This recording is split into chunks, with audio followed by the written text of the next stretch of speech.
donc sans plus tarder, voici la partie 2. Dans la partie 1, on avait lu le livre de Marc, chapitre 1, à partir du verset 16 jusqu'au verset 34. Et voilà, ce que j'ai expliqué, c'est que le Seigneur attend de nous que nous puissions nous mettre au travail, que nous puissions pratiquer, mettre en pratique la parole de Dieu. Et que oui, l'évangile ne consiste pas en parole seulement, mais en démonstration de puissance. On ne peut pas dire qu'on est chrétien, mais en faisant rien, en ne faisant rien du tout. Tu ne pries pas pour les malades, tu es là, voilà, ta vie, on voit même pas de différence entre celui qui sert Dieu et celui qui ne le sert pas. Bon, à un moment donné, il est temps, hein, il est vraiment temps de se mettre au travail. Jésus revient bientôt. Voilà, c'est imminent.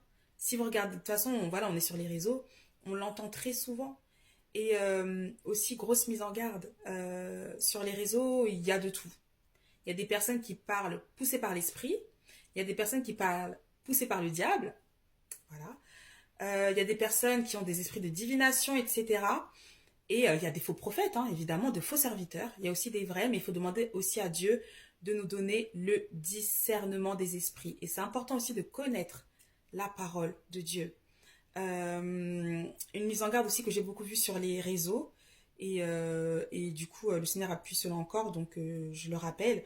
Lorsque vous dites Amen à une parole qui a été relâchée et qui ne vient pas de Dieu, vous vous associez à cette parole-là. Vous vous associez à tout ce qui est autour de cette parole-là. Donc, soyez vigilants. Ne mettez pas Amen pour mettre Amen.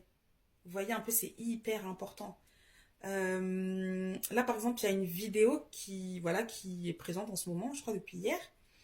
Et voilà, c'est une personne qui donnait un message de la part du Seigneur. Et il parlait des 144 000. Concernant le livre de l'Apocalypse, déjà, la parole, elle est claire. Si une personne ajoute ou retire quelque chose du livre de l'Apocalypse, les fléaux qui sont écrits dans le livre de l'Apocalypse lui seront imputés. Ok. Dans ce qu'il a mis, il y avait une partie où on pouvait connaître, on pouvait se dire quand même que ça venait du Seigneur, oui, c'est vrai. Mais l'avant et l'après, non. Donc en fait, le message devient un message erroné. Le livre de l'Apocalypse, dans le chapitre 4, nous explique que après l'enlèvement de l'Église, parce que nous, on sera enlevés pour les noces de l'agneau, on sera pour toujours avec le Seigneur, Jésus-Christ, il restera aussi des Juifs sur la terre. Et à un moment donné, lorsque les sceaux vont commencer à sortir, les sceaux qui vont lancer des fléaux pas possibles sur la terre, à un moment donné, le peuple juif, le peuple d'Israël, sera mis à part. D'accord? Et à un moment donné, le Père demandera à un ange de marquer son peuple, les 12 tribus d'Israël, d'un sceau, qui fera qu'ils ne seront pas détruits. Et c'est ce qu'on appelle les 144 000. Et la Bible, elle est très claire. Les 144 000 nous parlent de la tribu d'Israël.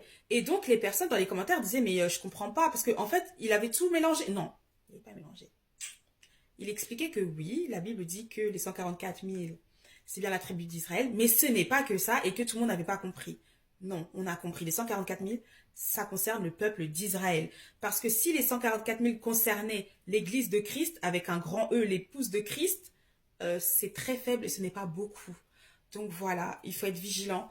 Et beaucoup de personnes disaient Amen et tout, ah, j'espère que je ferai partie des 144 000. Non, non, ça concerne les 12 tribus d'Israël.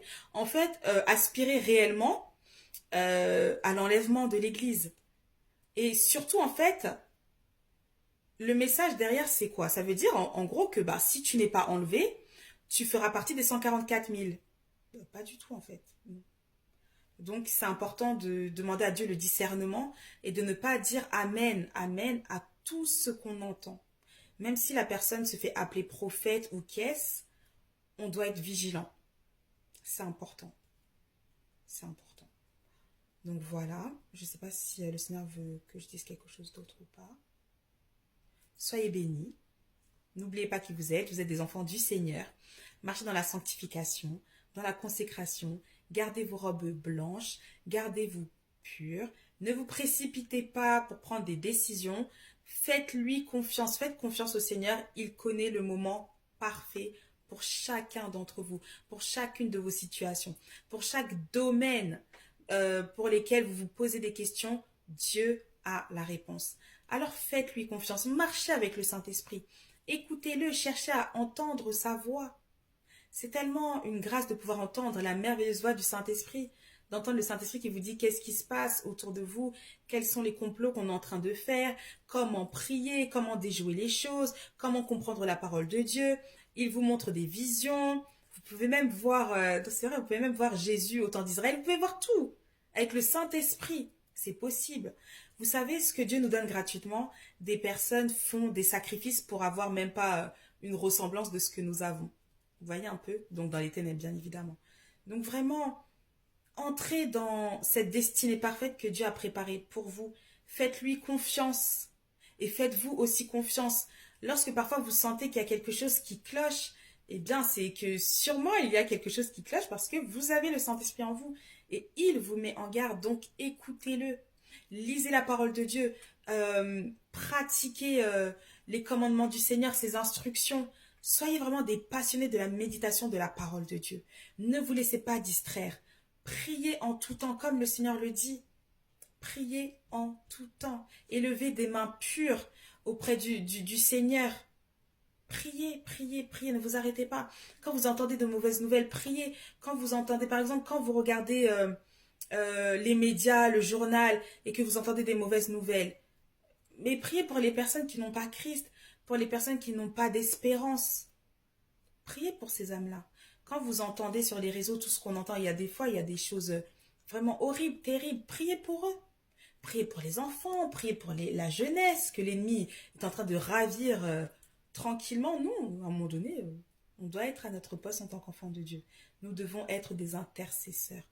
Tant que la trompette n'a pas sonné dans les cieux et que l'église n'a pas été enlevée, priez, priez, priez. Levez des mains pures devant le trône de Dieu. Priez, intercédez, louez le Seigneur. Soyez zélés pour le royaume des cieux. Et le Seigneur aussi, il vous le rendra parce qu'il est fidèle. Donc voilà, là j'ai terminé. Que Dieu vous bénisse, que Dieu vous garde, que Dieu vous restaure et que Dieu se manifeste de manière palpable dans vos vies. À très bientôt. Jésus vous aime. Bye.